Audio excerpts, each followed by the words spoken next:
안녕하세요. 저는 막 결혼식을 올리고 신혼의 단꿈에 젖은 새 신부랍니다. 사실 신혼이라는 게 그렇잖아요. 괜히 보기만 해도 좋고 설레고 부부라는 이름으로 묶여 있다는 사실에 새삼 기분이 야릇해지고 함께 이 험난한 인생을 살아가게 될 든든한 동지를 만난 기분에 들뜨고 저도 그래요. 아무리 나이가 들고 세상의 쓴맛을 알게 된 지금도 그런 새록새록한 기분이 드네요. 실은 제가 새 신부라기엔 나이가 좀 있고 어폐도 좀 있어요. 남편은 저보다 5살 연하이기도 하고 제 나이가 내년에 곧 40이 되는 꽉 찬 30대 후반이거든요. 아무리 요즘 늦게 결혼하는 추세지만 결혼이 너무 늦었다고요? 솔직하게 말씀드리자면 전 이번이 두 번째 결혼, 즉 재혼이랍니다. 3년 전에 아주 커다란 전쟁을 한편 거하게 치르고 이혼이라는 걸 했거든요. 지금은 그때 이혼한 것이 너무 잘했다는 생각이 들 정도로 행복하지만 막상 이혼을 결심하기까진 정말 수많은 고민과 번뇌가 있었던 것 같아요. 꼭 내 선택이 실패한 것 같고 사람들에게 어떻게 이야기해야 하나 걱정되고 이혼녀를 바라보는 사람들의 시선 또한 두렵고 그런 기우들 때문에 제가 길다면 길고 짧다면 짧은 세월을 참고 또 참게 했던 것 같은데 지금 생각해보면 왜 그랬나 싶을 정도로 참 미련했어요. 이혼하면 세상이 끝날 줄 알았는데 사실은 새로운 인생의 시작이었던 거죠. 이혼을 결심했기 때문에 5살 연하인데다 잘생기고 초혼인 남편과 결혼해 시댁 식구들에게도 엄청 사랑받으면서 살고 있는 걸 보면 정말 이혼은 끝이 아니라 시작이 아닌가 하는 생각도 들고요. 어쩌면 그때의 보상을 지금 받고 있는 건 아닐까 하는 생각도 듭니다. 그럼 여러분, 지금부터 저의 억장 무너지는 이혼 스토리 한번 들어보시겠습니까? 20대 중후반에 저는 좋은 대학을 나와서 대기업에 취직한 소위 말하는 엘리트 코스를 밟은 행운아라고 불렸어요. 대학 동기들의 부러움을 한 몸에 샀죠. 요즘 같은 취업난에 이름을 대면 다 아는 대기업에 취직했으니까요. 남들은 제가 쉽게 많은 것을 이루었다고 생각하지만 쉽게 손에 넣을 수 있는 게 어디 있겠어요? 특히 저 같은 평범한 흙수저가요. 백조가 고고하게 물 위를 떠다니는 것 같지만 사실 물속에선 치열하게 발길질 하는 것처럼 저도 각고의 노력을 다한 결과였죠. 전 남편과 인연이 닿았던 그날도 마찬가지였어요. 오랜만에 과 모임이 있어서 나간 자리에서는 어김없이 제 대기업 취업이 화두에 올랐어요. 야, 부럽다, 진짜. 아니야, 절대. 나 진짜 고생 많이 했어. 여기저기 엄청 떨어졌다니까. 누군 노력 안 하고 고생 안 해서 취업 못하냐? 기집애 앓는 소리는. 하여튼 예원이 얘 진짜 운 하나는 타고난다니까. 모두 그렇게 말하며 부러워할 때 저의 마음을 알아주는 한 사람이 있었습니다. 바로 진우 선배였어요. 야, 그런 소리 그만해. 요즘 같을 때 그냥 공으로 취업하는 사람이 어딨어? 너희 다 술 먹고 놀러 다니고 연애할 때 예원인 자격증 시험 공부하더라. 코피 흘리면서 아르바이트 한 돈으로 토익 학원 다니고. 이미 스타트업 창업을 통해 어느 정도 자리를 잡고 경제적으로 성공 가도를 달리기 시작한 진우 선배가 제 편을 들고 나서자 다들 입을 꾹 다물고는 더 말을 꺼내지 못하더군요. 분명 진우 선배의 말은 틀리지 않았고 편을 들어주고 제 노력을 알아주는 것이 고맙긴 했지만 전 좀 의아했어요. 저 사람 나랑 그렇게 친했나? 몇 마디 섞어보지도 않았던 것 같은데 저에 대해 꽤 많이 알고 있는 것 같아 좀 신기하기도 했고요. 그렇게 생각하긴 했지만 어려운 선배라 물어보진 못하고 그 순간이 지났죠. 그리고 술자리가 무르익을 때쯤 진우 선배가 저한테 와서 은근히 그러더라고요. 아이스크림이나 먹으러 갈까? 저도 슬슬 술기운이 오르던 차에 술이라도 깰 겸 자리에서 일어섰습니다. 네, 가요. 아무런 의심도 없이요. 그렇게 저희는 나란히 막대 아이스크림을 먹으며 길을 걷게 되었습니다. 저는 딸기 맛, 진우 선배는 메론 맛. 나 너 엄청 오랫동안 짝사랑했던 거 모르지? 네? 내가 복학하고 강의실에 들어서고 제일 먼저 눈에 띈 게 너였어. 그때부터 그냥 너만 보이더라. 너 열심히 사는 모습도 참 예뻐 보이고. 그리고 저는 그날 기습 고백을 받았고 진우 선배가 먹던 메론 맛이 나는 첫 키스까지 하게 되었답니다. 그렇게 저희는 사귀게 되었고 3년이란 시간이 지나 어느덧 결혼 약속까지 한 사이가 되었습니다. 그 당시 저는 여전히 대기업을 다니고 있었고 진우 선배의 스타트업은 꽤 큰 성공을 거두게 되었습니다. 좋은 차를 타고 좋은 옷을 입고 그야말로 성공한 청년 사업가가 된 거죠. 나 이제는 정말 결혼해도 될 것 같은데 양가 부모님께 인사드리자. 그렇게 진우 선배는 저희 부모님을 만나게 되었고 저희 부모님도 진우 선배를 사윗감으로 엄청 마음에 들진 않았지만 그렇다고 싫어하지도 않는 눈치였어요. 애는 나쁘지 않은데 집안 환경이 좀 걸린다, 예원아. 다른 건 몰라도 홀어머니 밑에서 자란 외동아들이라니 너 정말 괜찮겠니? 사실 저도 부모님이 걱정하시는 이 부분이 내심 마음에 걸렸던 차였죠. 사실 진우 선배는 홀어머니의 외동아들이라는 극한 환경을 가진 어떻게 보면 남편감으로서 여자들이 썩 내키지 않는 조건을 가졌었거든요. 일단 내가 한번 만나볼게. 선입견을 가지고 사람을 대하면 안 되는 거니까. 그렇게 저희 결혼의 마지막 관문, 진우 선배의 어머니를 만나게 되는 날이 왔어요. 어머님이 나 싫어하시면 어쩌지? 에이, 우리 엄마도 엄청 좋아할걸? 엄마도 늘 딸 가지고 싶다고 노래를 불렀는데 너처럼 애교 많고 살가운 며느리면 아마 업고 다니실 거다. 홀어머니의 외동아들 말고도 이것저것 걱정되는 것이 너무도 많았죠. 뭐 누구나 예비 시어머니를 뵈러 갈 때까지는 걱정들이었죠. 특히 진우 선배의 재산에 비해 기우는 친정집 형편도 괜히 흠잡히지 않을까 걱정이었어요. 그래도 어머니가 우리 친정 넉넉지 못하다고 싫어하시거나 그러지 않을까? 제가 안절부절 못하니까 진우 선배가 안심하라는 듯 그러더군요. 우리 엄마 엄청 고생하면서 살았어. 요즘에야 내가 돈을 버니까 고생 없이 사시는 거지. 어려운 시절 겪으시면서 나 키우셨어. 어려운 거 흠 아닌 거 아는 분이니까 너무 걱정하지 마. 그렇게 걱정을 태산처럼 하며 나간 자리. 어머님은 생각보다 엄청 온화하신 인상이셨어요. 털이 복슬복슬한 모피코트를 입고 곱게 앉아 계시는데 정말 부잣집 만화님 같다고 할까요? 진우 선배를 키우며 혼자 고생하셨다는 것이 믿기지 않을 정도로 엄청 고상해 보이셨어요. 대화는 제 걱정과는 달리 꽤 좋은 방향으로 흘러갔어요. 어색하지만 나쁘지 않은, 딱히 맘에 걸리는 것도 없는 그런 시간이 지나고 있는데 진우 선배 핸드폰이 급히 울리더군요. 나 거래처 전화. 잠깐 두 여성분들끼리 이야기 좀 하고 계세요.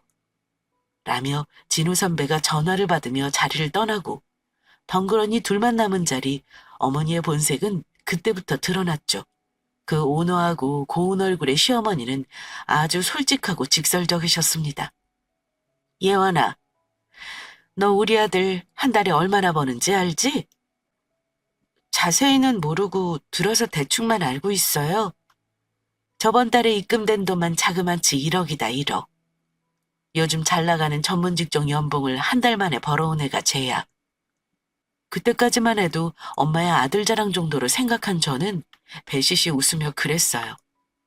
진우 선배, 아니 오빠가 대학 동기들 사이에서도 엄청 유명해요. 일찍 성공한 사람으로요. 그러자 탐탁치 않은 눈빛으로 절 바라보시던 시어머니가 물으시더군요. 너희 친정이 뭐 하신다고 했지? 그냥 조그맣게 장사하세요. 그래? 그렇다면 수입은 뻔하겠구나. 내 단도직입적으로 말하마. 무슨 이야기를 하시려나 저 긴장하며 대답했습니다. 네, 편히 말씀하세요. 제가 편히 말씀하시라고 했다고 시어머니는 정말 편하게 말씀하시더군요. 나 내 아들 돈으로 며느리랑 며느리 친정이 호의호식하면서 사는 꼴 못 본다. 네 친정에 돈 퍼나를 생각일랑 애초부터 하지 말라는 뜻이야.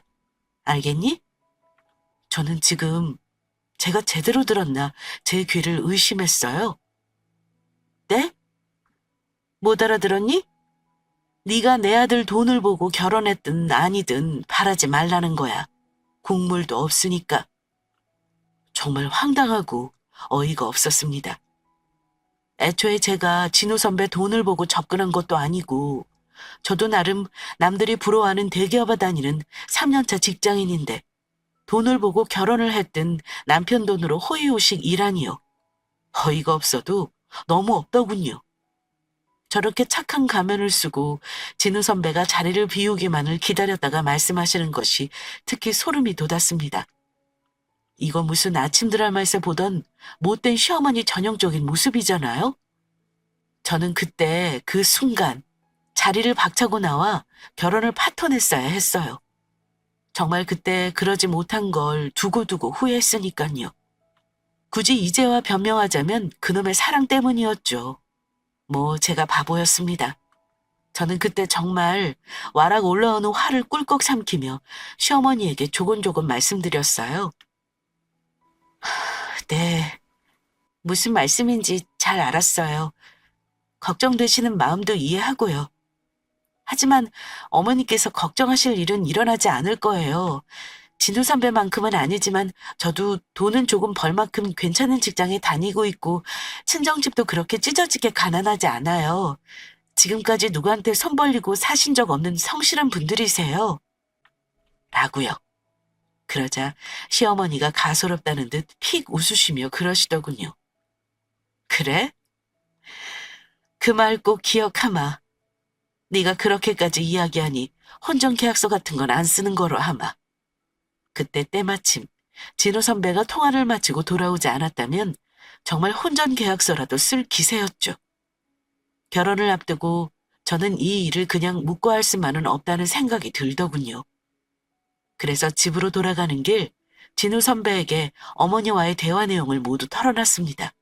그 이야기를 다 들은 진우 선배가 아연실색하며 말하더군요. 우리 엄마가? 에이, 그런 뜻으로 한 말이 아닌데 좀 오해해서 들은 거 아니야? 그럼 내가 지금 거짓말한다는 거야? 아니, 그런 게 아니고 혹시나 말 뜻을 잘못 오해한 게 아닌가 해서. 저는 아주 단호하게 진우 선배에게 제가 결심한 내용을 말했습니다. 오해든 아니든 그런 말씀 하시는 거 좀 불쾌해. 그러니까 우리 결혼해도 돈 관리는 각자 따로 해. 진우 선배는 잠깐 서운한 기색을 보이다가 이내 저의 뜻을 받아들였습니다. 뭐 그래. 난 사실 아무래도 좋아. 부부 사이에 돈 이야기로 불편해지는 건 더 싫고. 그러니까 네가 그게 편하면 그렇게 하자. 그렇게 결혼을 진행했어요. 그런데 처음 제 걱정과 달리 어머니는 딱히 시집살이를 시킨다거나 구박을 한다거나 하진 않았어요. 다만 돈 문제엔 예상했던 것보다 훨씬 더 예민하셨죠. 그건 저희의 신혼집에 가구와 가전이 들어갈 때도 마찬가지였어요. 사실 저 결혼할 때 친정집에는 모자란 살림에도 저 기죽이지 않겠다고 무리해서 좋은 가전과 가전을 해주셨거든요. 물론 제가 그간 모아두었던 돈도 못했고요. 우리가 같이 쓸 건데 꼭 네가 다 할 필요 있어? 진우 선배가 그러더군요. 그래서 제가 결연하게 그랬죠. 이건 내가 다 할 거야. 혹시 이혼하면 내가 가져가지 뭐. 제가 마음에도 없는 못된 말을 하자 진우 선배는 서운한 기색을 감추지 못했어요. 야, 너 무슨 말을 그렇게 해? 말이 그렇다는 거야. 집도 선배가 했는데 혼수까지 선배가 하면 자기 어머님이 뭐라고 생각하시겠어? 저는 고집을 꺾지 않았어요. 아무래도 시어머니의 그 말이 계속 뇌리에 남아서 사라지지 않았거든요. 마치 가시가 박힌 것처럼 거슬거리더라고요. 게다가 남편이 집을 해오는 만큼 혼수는 제가 해야겠다는 생각도 있었고요.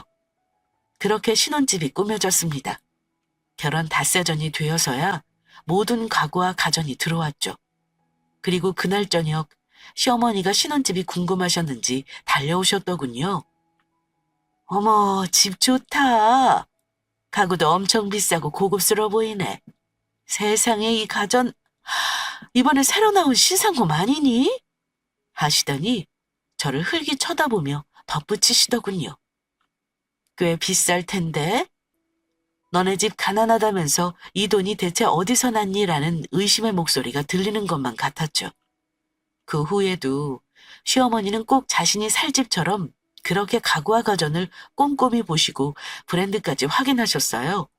진우 선배는 대수롭지 않게 생각했지만 저는 아니었습니다. 이것도 자기 아들이 산 거 아닌가 의심할 것 같다라고 생각했는데 아니나 다를까 시어머니가 절 따로 불러내선 가슴에 팔짱을 단단히 끼시고 따지듯 그러시더군요. 저 혼수 정말 네가 다 했니? 그럼요. 저희 친정집이랑 저랑 돈 모아서 했어요. 저도 질세라 당당하게 말했죠. 그렇게 말씀드렸는데도 불구하고 시어머니는 의심의 눈초리를 거두지 않으시며 손바닥을 제 앞으로 내미시더라고요. 그럼 산 거 카드 명세서 좀 보자. 기가 찼습니다. 정말 이 표현 말고는 다른 적당한 표현이 없네요. 정말 말 그대로 기가 제대로 차더군요. 어머니, 제가 어머니께 거짓말하겠어요? 하며 친정집에 연락해 카드 명세서까지 모두 확인했습니다. 아주 꼼꼼하게 후라이팬 가격까지 모두 대조하신 어머니는 이거 진우한테 뒤로 돈으로 받은 건 아니지? 라고요. 어떻게 생각의 회로가 그렇게 흐르죠? 저는 황당해서 눈을 치켜뜨고 그랬습니다. 아니에요. 그래, 그럼 이번엔 믿음아. 다시 한번 말하지만 결혼했다고 재산 같이 나눠 쓰고 돈 함께 쓰는 거 아니다. 알겠니? 정말 기이하지 않을 수가 없었어요. 무슨 돈에 대한 강박도 아니고 저렇게까지 생각하시는 이유도 저렇게까지 불안해하시는 이유도 도무지 이해가 가지 않더군요. 그래서 저는 그날 밤 진우 선배에게 넌지시 물었습니다. 어머니 혹시 돈 때문에 고생 많이 하셨어? 엄마? 응, 그랬지. 진우 선배의 말은 그랬어요. 진우 선배 10살 때 시아버님이 갑자기 사고로 돌아가시고 보험금이 나왔대요. 꽤 큰 돈이었고 남겨진 두 식구가 가게 하나 차리고 걱정 없이 먹고 살 정도는 되었었대요. 그런데 그걸 진우 선배의 친할머니가 빼앗아 가셨다는 거예요.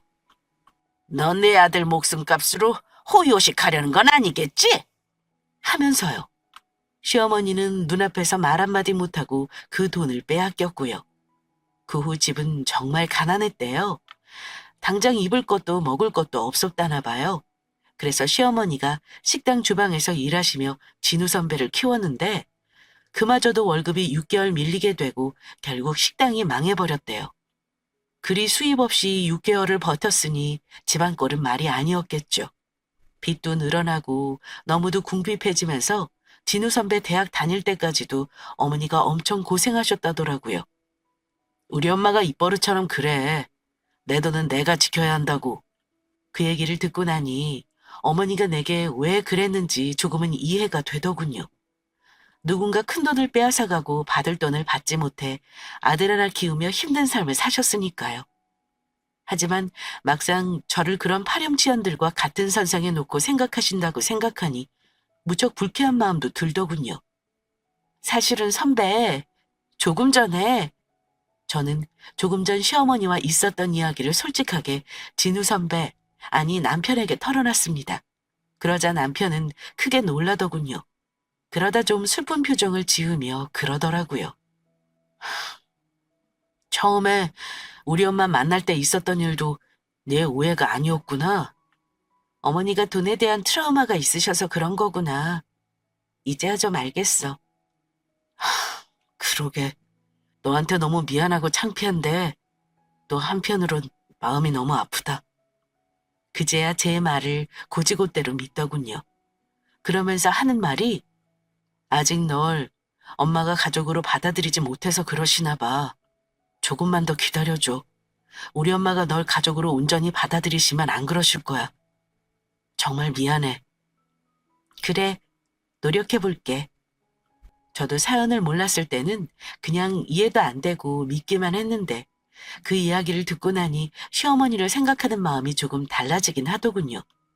시어머니가 절 경계하지 않게 노력해봐야겠다는 생각도 들고요.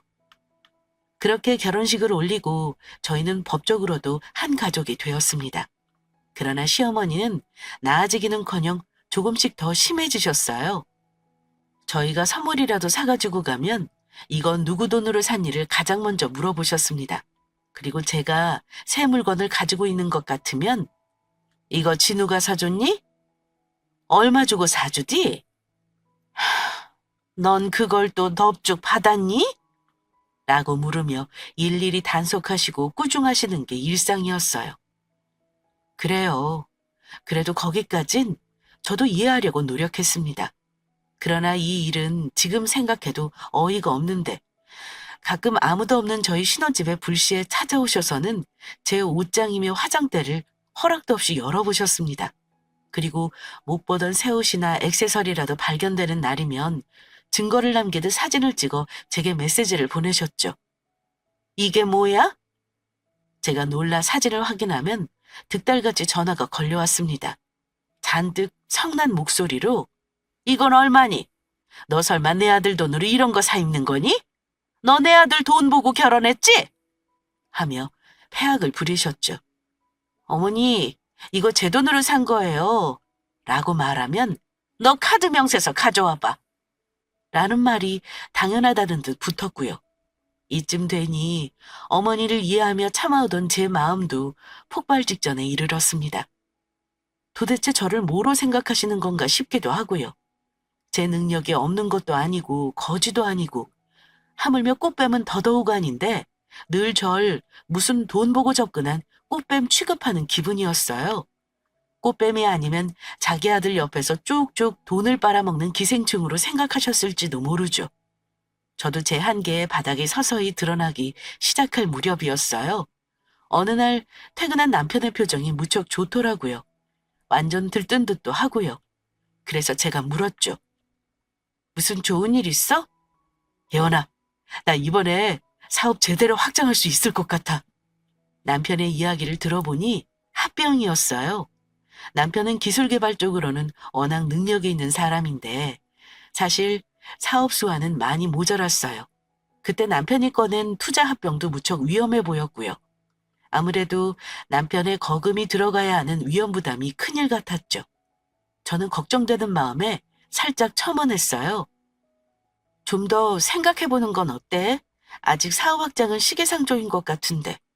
지금은 기술력 보완에 힘쓸 때 아니야? 그랬더니 남편이 정색하며 그러더군요. 네가 뭘 안다고 그래? 이번이 얼마나 큰 기회인데 지금 놓치면 다신 안 올지도 몰라. 오빠, 기회는 언제고 와. 오빠네 회사는 특히 더 좋은 기회가 올 수도 있어. 지금처럼 오빠가 자금 투자를 해야 하는 리스크 없이 갈 수 있다니까.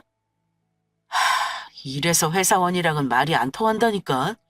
사업하는 사람들이랑 배포가 달라.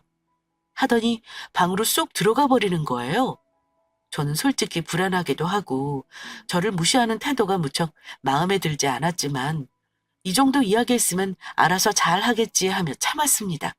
사실 그때쯤 남편이 바빠지면서 외박하기 일쑤였고 집에 안 들어오는 일도 잦았고 술을 먹고 여자 향수 냄새를 묻히고 오는 날이 많아지면서 신혼 때처럼 사이가 좋지 못했거든요.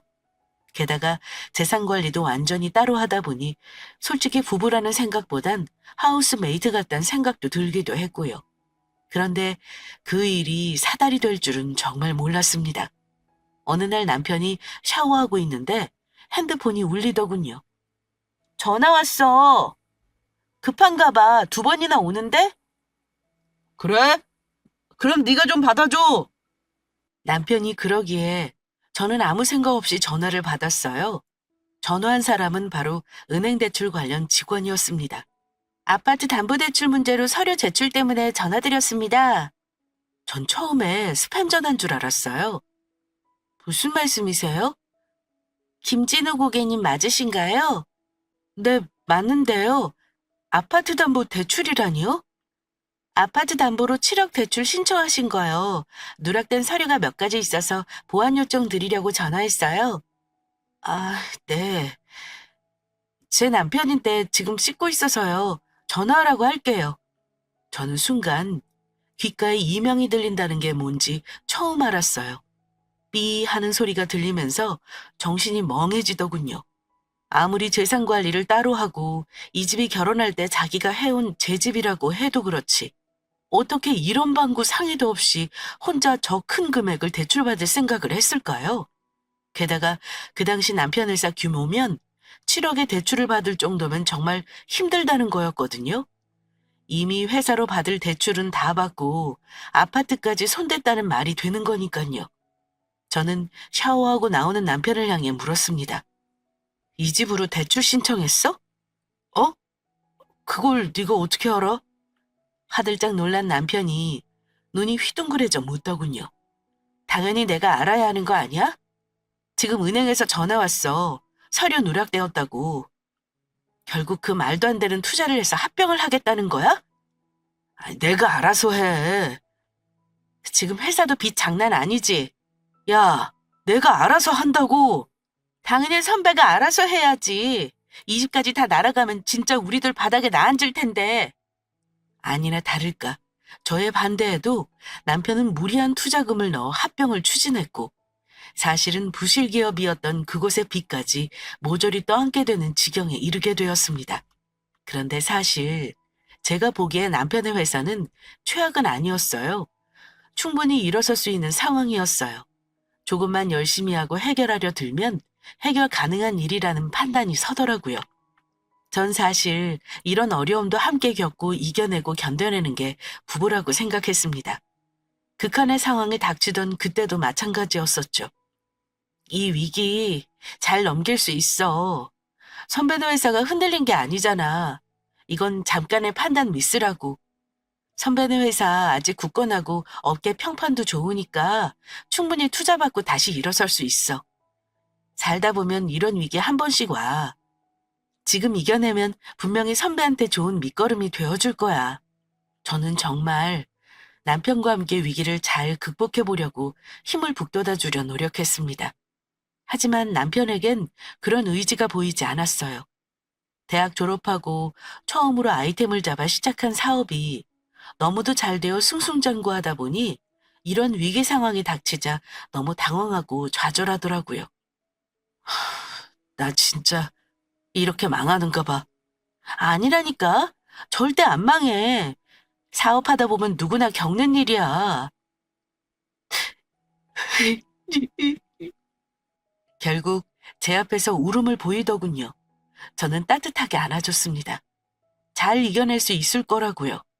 그리고 결심했죠. 만약 이 순간 정말 현명하고 멋지게 잘 이겨내고 위기 상황을 대처하기 위해 열심히 노력한다면 평생 이 남자 믿고 살아가도 될 거라고. 그런데 만약 여기서 무너진다면 이 남자 곁에 있을 수 없다고. 사실 살다 보면 이런저런 일, 수많은 위기와 고난이 닥치잖아요. 그런데 그 고난이 닥치는 건 문제가 아니라고 생각해요. 그 위기를 어떻게 대처하고 넘기는지가 중요한 거죠. 곧 아이도 생기게 될 거고 한 가정의 가장으로서 이런 위기쯤 이겨내지 못하더라도 이겨내려고 발버둥은 쳐야 한다고 생각했거든요. 저는 남편의 모습을 지켜보자라고 생각하고 잠을 청했습니다. 하지만 쉽사리 잠이 오지 않더군요. 이런 큰일은 처음이라 저도 실은 너무 두렵고 무서웠거든요. 그런데요, 세상에. 다음날 저녁에 저 혼자 집에 있는데 시어머님이 찾아오셨더군요. 집 담보로 대출받은 걸 어떻게 하시고 득달같이 달려오신 거예요. 물론 그 대출을 제가 받자고 꼬셨다고 생각하시는 모양이었고요.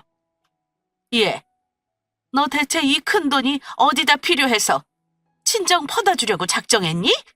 저와 제 친정까지 들먹이시는데 화가 머리끝까지 나더군요. 지금 이 상황에 아들이 신혼집 담보로 대출받아서 말도 안 되는 사업에 꼬라박았다고 말을 해버릴까 하는 걸 간신히 참았습니다. 어머니, 일단 앉아서 제 이야기 좀 들어보세요. 아이고, 더 들을 것도 없다. 뻔하지. 진우가 그 큰 돈이 왜 필요하겠어? 돈을 얼마를 버는데 네가 꼬드긴 게 뻔하지.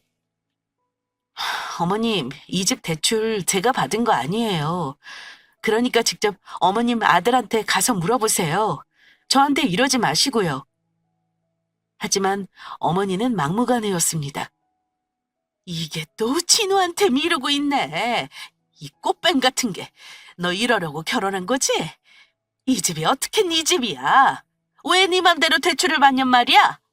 법적으로도 내 아들 집이고 너 이혼해도 결혼 전 취득한 재산이라 이 집에 네 목 하나도 없어. 이혼 후 재산 분할까지 알아보셨다니 정말 목구멍이 턱하고 막혀서 말이 나오지 않더군요. 저는 어머님이 저한테 과하게 돈으로 스트레스를 주셨어도 절 이렇게까지 생각하고 있을 줄은 꿈에도 몰랐거든요. 이 정도면 강박증으로 정신과 치료를 받아야 하는 게 아닌가. 정말 척추를 타고 소름이 오소소 돋아나더라고요. 어머니, 제가 왜 어머니한테 이런 이야기까지 들어야 하는지 정말 모르겠어요. 제가 뭐가 모자라서 남자 돈 해먹으려고 결혼을 하냐고요, 왜? 지금 남편 상황을 다 이야기해버리고 싶은 걸 정말 꾹꾹 눌러 참았습니다. 아시게 되더라도 남편 입으로 직접 듣는 게 맞다고 생각했거든요. 안 그래도 가난에 대한 두려움이 있으신 분인데 차마 제 입으론 사실대로 말할 수 없어 그렇게 따지는 것으로 그쳤어요. 이게 그래도 당장 대출금 갚아. 알겠어? 빠득빠득 폐악을 부리시며 안 나가시는 시어머니를 억지를 돌려보내고 저는 소파에 엎어졌어요. 정말 온몸에 진이 다 빠지더라고요. 안 그래도 전날 잠도 설치고 하루 종일 그 일에 신경 쓰여 이것저것 알아보고 회사 업무까지 했는데 어머니가 한바탕 난리치시는 통에 정말 녹초가 되어 쓰러져 버렸어요. 그렇게 저는 소파에 널브러져 남편을 기다렸습니다. 그런데 남편은 전화도 받지 않고 새벽 5시가 되어서야 술에 취해 집으로 돌아왔습니다. 그렇게 3일 연속으로 술에 쩔어 들어오는 남편을 보는데 이겨내기는커녕 아예 인생을 모두 포기한 사람 같더군요. 일 안 할 거야?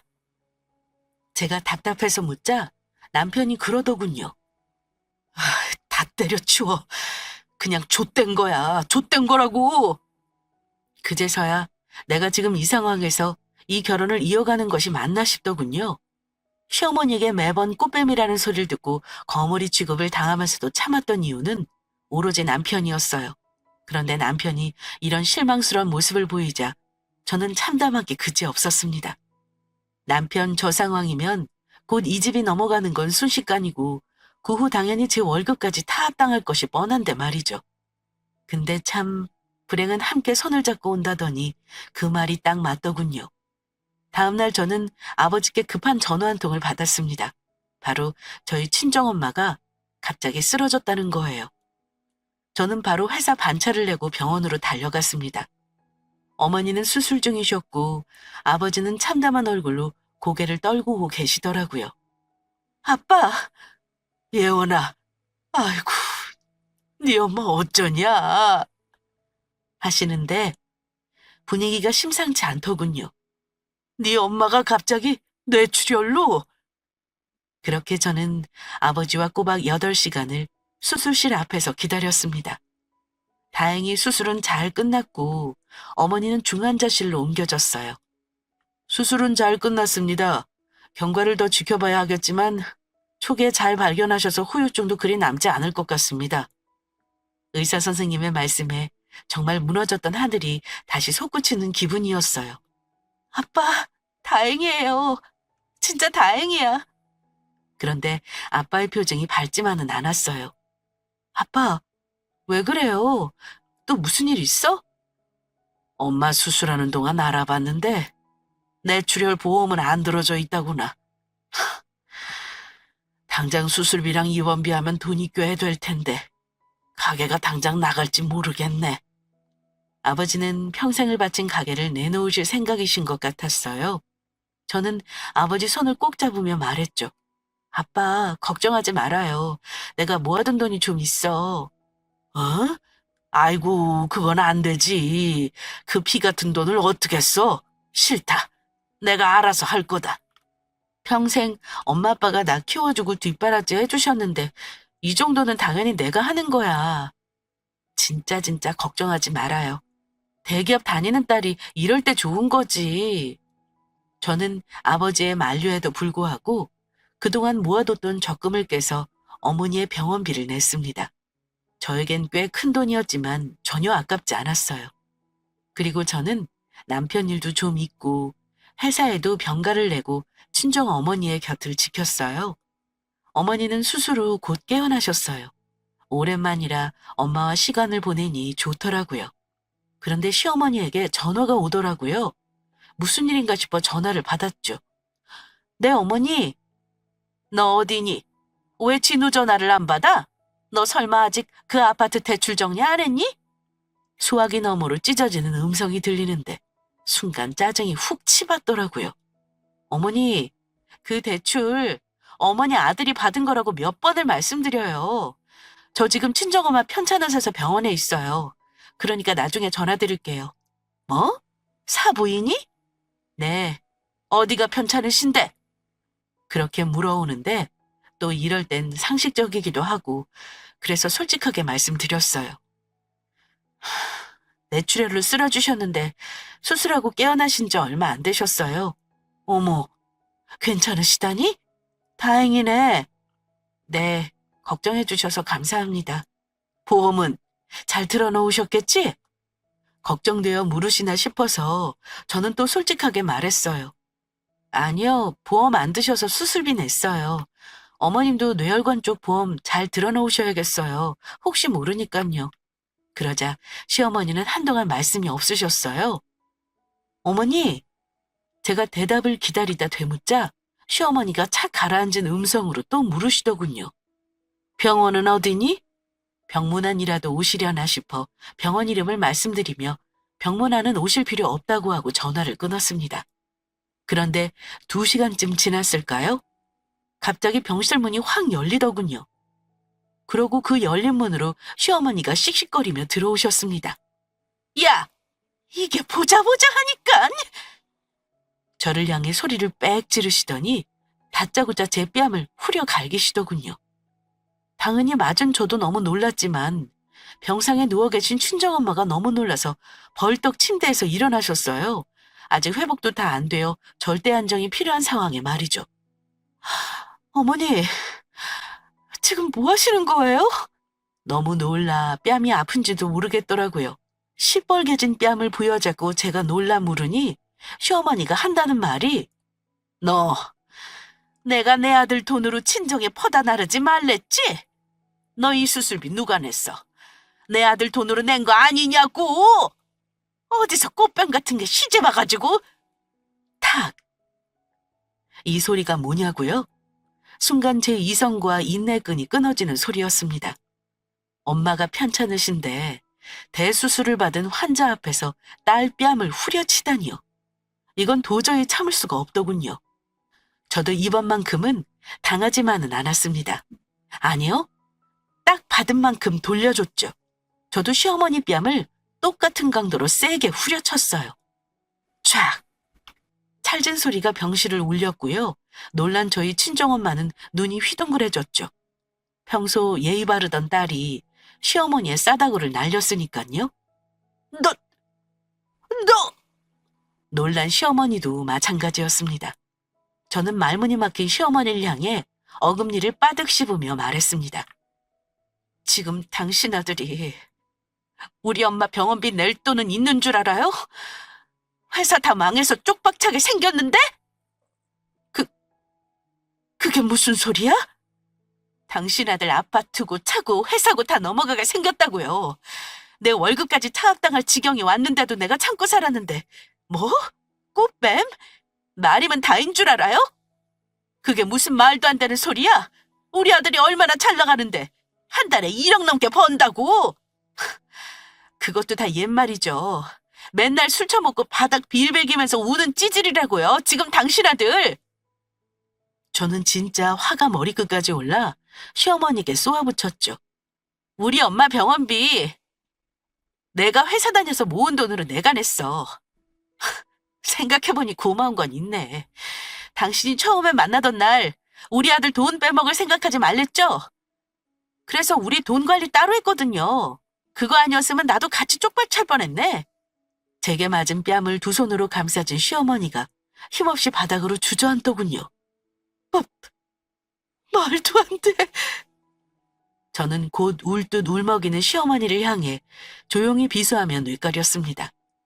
말 안 될 거 없어요. 이거 다 자업자득이니까. 사람 힘들 때 버리는 거 아니라고 생각해서 꾹꾹 참아왔는데 당신 하는 짓 보니까 도저히 안 되겠다. 당신 원하는 대로 꽃 빼면 물러나 줄 테니까 두 분 영원히 행복하세요. 정말 그 어려운 줄 알았던 이혼이 참 쉽더군요. 아이도 없고 분할할 재산도 없으니 정말 일사천리로 진행되었습니다. 하지만 단 하나, 나 한 번만 봐주면 안 될까? 제게 울며 매달리는 진우 선배에게 매몰차게 뒤돌아서는 것은 꽤 힘든 일이었습니다. 하지만 전 모질게 마음먹은 만큼 모질게 말했죠. 난 이번 일로 선배가 가정을 지키기엔 너무 나약한 사람이라는 걸 알았어. 그리고 다 떠나서 나 당신 어머니랑 한 식구 하기 싫어. 다신 얼굴도 보고 싶지 않아. 그렇게 이혼하고 몇 달 후 저는 회사 직원들과 점심 식사를 하기 위해 근처 식당에 들렀습니다. 밥을 잘 먹고 계산하려는데 주방에서 아주 낯익은 얼굴이 쑥 튀어나오더군요. 바로 시어머니였습니다. 처음 보았을 때 그 기품 있고 우아한 모습은 온데간데 없고 그저 피곤에 찌든 추레한 모습으로 주방 일을 하고 계시더군요. 아들이 벌어다 준 돈으로 호의호식하며 며느리가 그 돈 빼앗아갈까봐 전전긍긍하던 그때와는 너무 판이한 모습으로요. 저는 나오는 길 사장님께 5만 원권 한 장을 건넸어요. 이거 저 주방 이모 주세요. 정예원이 주고 갔다고 전해주시고요. 그 돈을 받은 시어머니의 기분은 어땠을까요? 아직도 제가 제 아들 돈에 빨대를 꽂으려고 접근했던 꽃뱀으로 보일까요? 아니면 자신의 잘못을 조금이라도 뉘우치고 있을까요? 재혼해서 행복한 지금도 가끔 그때 생각이 나요. 그리고 생각하죠. 가만히 보면 정말 사람 팔자는 어떻게 될지 모르는 거구나라고요. 좀 있다고 없는 저희 친정 무시하던 시어머니가 그 노년의 주방에서 일을 하시는 것처럼 말이에요. 그래서 결론은 저는 지금 행복하고 그때 이혼 참 잘했다랍니다. 여러분들은 제가 용기 내서 꺼내본 제 이혼 이야기 어떻게 들으셨나요? 긴 이야기 들어주셔서 정말 감사합니다. 여러분들도 저처럼 행복하시길 간절히 빌겠습니다.